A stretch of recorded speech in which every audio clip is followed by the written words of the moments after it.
اگلے دن میرے ایک دوست مجھے ملنے کے لیے آئے، انہوں نے بڑی مزے کی بات سنائی. وہ کہنے لگے میرا ایک دیوبندی دوست تھا، تو مجھے کہتا تمہیں علی نے گمراہ کر دیا، یہ کر دیا، وہ کر دیا.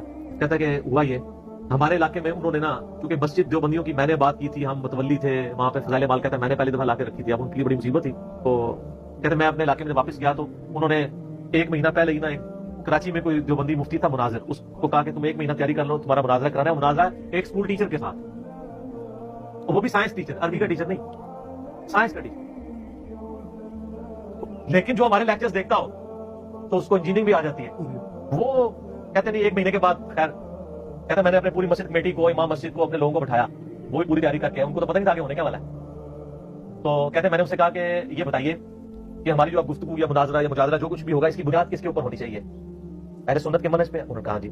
ان کا مولا صاحب میں تو جاہل، مجھے تو عربی بھی نہیں آتی، تو آپ تو عالم دین ہے، تو میں آپ کے سامنے اہل سنت کا منہج بیان کرتا ہوں، اور بریکٹ کے اندر جو میں نے انجینئر صاحب کی ویڈیو سے سیکھا ہے. تو آپ اگر میں غلط بولوں آپ نے کہہ دینا غلط ہے، اگر میں صحیح بولوں آپ نے تصدیق کرنی، ان کہانی بیان کرو. اس کو تو پتہ ہی نہیں تھا کہ وہ وہی بولے گا جو ہے.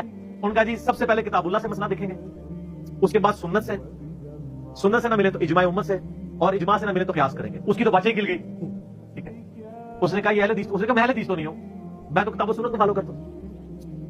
ان کا جی بالکل ہمارا بھی یہی منہج ہے، کتاب اللہ سنت اجماع. اب ان کا پتہ نہیں کیا کرے گا، یہ بخاری مسلم سے رفع الدین کی حدیثیں لائیں گے، ہم پھر مزید سے صحیح روایتیں رفع الدین کے طرف پہ پیش کر دیں گے. نہ، اس نے سوال پتہ کیا کیا، مجھے جنازے سے یاد آیا. انہوں نے کہا کہ یہ بتائیں کہ نماز جنازہ میں آپ سورہ فاتحہ کیوں نہیں پڑھتے؟ آپ بتائیں حنفی نہیں پڑھتے.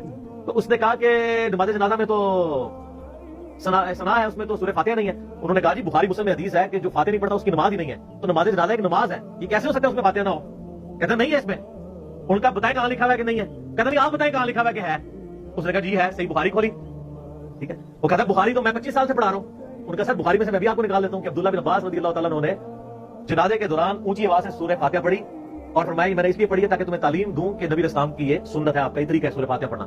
ان کا یہ تو آگے صحیح بخاری. پہلے کہتا ہے وہ من ہی نہ کہ بخاری میں لکھا ہے. ان کا بخاری لے کے میں آپ کو نکال دیتا ہوں. پھر کہتا ہے اچھا ٹھیک ہے لکھا ہوگا، لیکن مسئلہ یہ ہے کہ ہم اس لیے اس حدیث کو نہیں مانتے کیونکہ ہم امام حنیفہ رحمہ اللہ کے مقلد ہیں، تو اس لیے حنفیوں کے نزدیک جائز نہیں ہے. انہوں نے کہا نا، اہل سنت کا منہج ہے پہلے کتاب اللہ، پھر سنت، پھر اجماع، پھر چوتھے نمبر پہ امام حنیفہ.